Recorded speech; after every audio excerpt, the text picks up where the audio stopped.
Hey, what's up, guys? It's the ALD Double X. My voice search right now.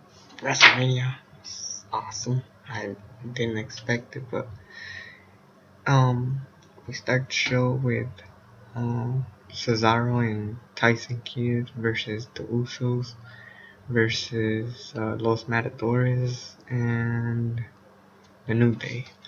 This match was good, but it was kind of like last year's pre-show Fatal 4-Way Tag match was better. It was still good. Like the one of the Usos got out.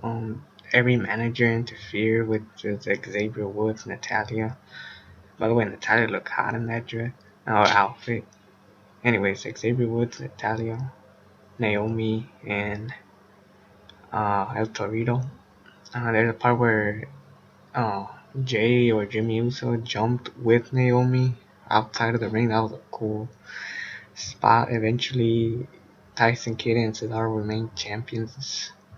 Um, alright match. Then we get the worst match of the show, the Andre the Giant Memorial Battle Royal. Why did Big Show win? Like, this is dumb. Like, why did Hideo Itami even come out if he was gonna lose? Like, unless if they do something with him tomorrow night at Raw. Anyway, it was a bad match. It's like you missed out. Could have like at least made his moment, or Miz even. Ryback, Eric Rowan, Cesaro even had like his moment. He body slammed Kane out like he did Big Show last year. He was gonna do it to Big Show, but he got out, which is dumb. Actually, in the beginning of the match, everybody picked up Curtis Axel and just threw him out. Whatever match, like skip it. Then we move on to the real show and match of the night by far. Match of the night by far. We had the ladder match, and your winner is Daniel Bryan. Yes, yes, yes. I didn't actually think he was gonna win. I expected the winner to be Dean Ambrose, or maybe even like I know for a fact Stardust wasn't gonna win. I know it was a long shot. I know I predicted it. Bad News Barrett. I mean, it was good to see him win, but Bad News Barrett as a champion would be boring. And before I get started on the match, it was actually pretty cool what happened with before it was during the pre-show, but Pat Patterson, the first ever Intercontinental Champion, comes, puts he hangs the IC Championship as it goes up. Really good moment. That's why I give it a high rating. I'm not gonna give the star rating predictions right now because I'm not sure what to give each match, so I'll just put them on my website, and the link will be down to my website, and you can check that out. But anyways, Daniel Bryan won some sick spots, like Luke Harper power bombs Dean Ambrose to a ladder. That was sick. Stardust gets a shiny ladder. Was stupid. Um, um, it ends with Dolph Ziggler and Daniel Bryan like headbutting each other. Dolph Ziggler falls, so eventually Daniel Bryan's your champion. And later in the night, a bunch of legends come out and like celebrate with Daniel Bryan. It was sick. And I thought it was gonna be kind of worse because Daniel was the world champion, but maybe they could do something with him as IC champion. Plus, it gave me an idea for something later in the night. But we move on to Orton versus Seth Rollins, another really good match, above my expectations. There's like I thought J and J Security was gonna get annoyed in this match, but Randy Orton got him out, but when he DDT'd them like outside pop. Then either Rollins did a moonsault or not yet some part, but the ending of the match was sick. But Seth Rollins was I'll do that video. Sorry, sister. Anyways, the match. The match ends with a curve stomp going. Seth Rollins gonna do a curve stomp, but then Randy Orton RKO's him. Sick spot. Really good ending. second best match of the night by far. Then we get the third match of the night. I'm actually shocked it was this early, but Sting versus Triple H. Okay, you guys have seen me on Twitter argue about this match. It was alright. The ending was like, I'll get to that, but it was sick. All the entrances were awesome. You have a Sting come with some like Japanese players or whatever, but then Triple H comes as Terminator, sick entrance. They have a match. You still got a chance to Sting. It was awesome. I didn't know it was no DQ. They should have explained that because eventually DX comes into interfere, just X-Pac and the New Age Outlaws. Then NWO comes out. And by the way, I need to give an apology to Kevin Nash for what I said yesterday. I hope you guys forgive me about that. Sorry. Then we got a sick part there. As Sting has Triple H in the Scorpion Lock. Shawn Michaels kicks him. And then there's another part where they get the bat and the sledgehammer, and Sting hits the bat with the sledgehammer. And the sledgehammer breaks. Cool part. What else? But eventually Triple H won the match. It was like I predicted this to happen. The part that like kind of pissed me off is that the handshake at the end. Like the feud was so good, and then it just ends like that, like with a handshake, and then it wouldn't make sense later on the night. But then we had a concert for Kid Ink or Skylar Grey. I'll give it props. It was alright. It's way much better than Kid Rock. Remember that shit? That long ass concert for no reason. Then we had AJ Lee and Paige being the Bella Twins. Good match, I guess. It was the worst match, but it was alright. So, give these a chance. I gave them a chance. It was alright. So, maybe they do something more with it. Then we had Rusev versus John Cena. What you expect?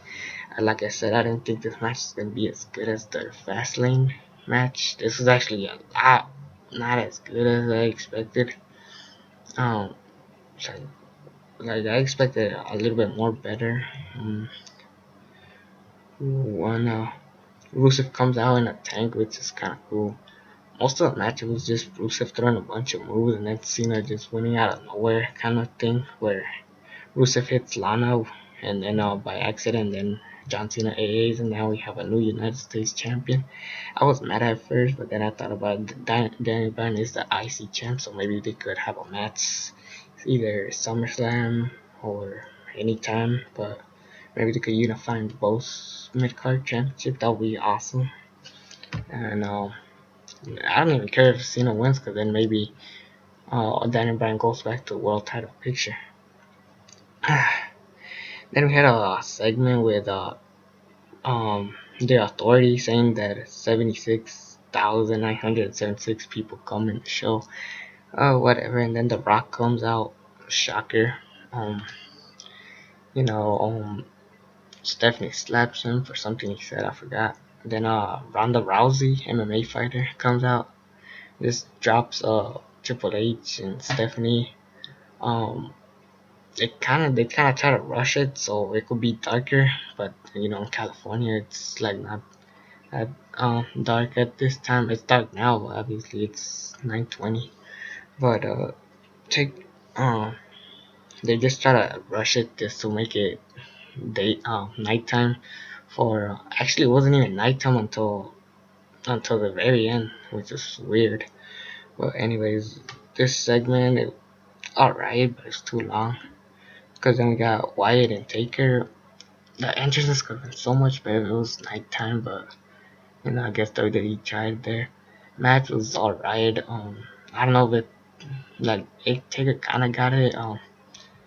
Wyatt didn't do much. Like, it was mostly like a bunch of like spots where it's just them standing there.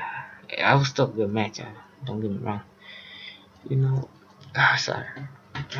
There's a part where they both stand up, like Undertaker gets up like he usually does, and then Bray Wyatt does like his pose like Exorcist shit.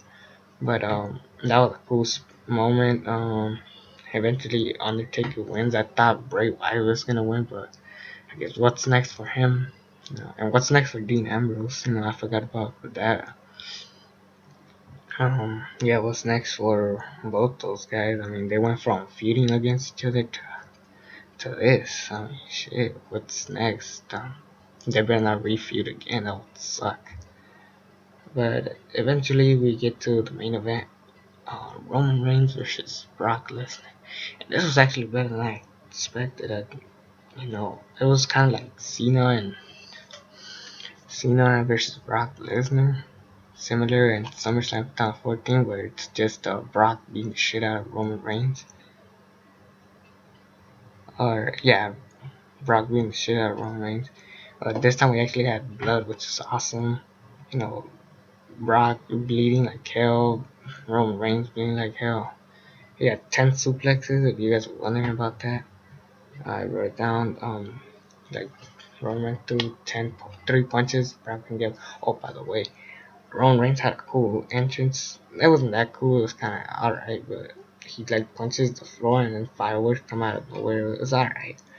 Um, the match was still really good from what I expected. The match ended.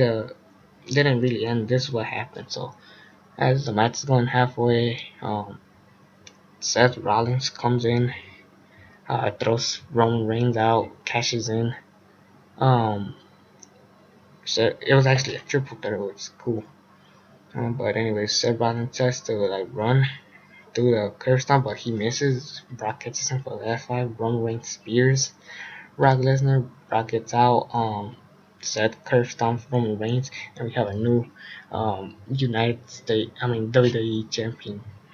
Seth Rollins. This was an awesome moment. My voice is killing me. This is a really, really good show. I expected a lot worse. The build was the garbage, the worst WrestleMania build ever. But we had two. We had three really good matches. Everything else was decent. Even the concert wasn't that bad. The main event was above my expectations.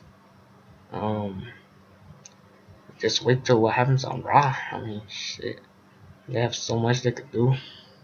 But I guess we gotta wait and see. I'm Weapon Alex. This is your WrestleMania 31 review, and until then, I'm out.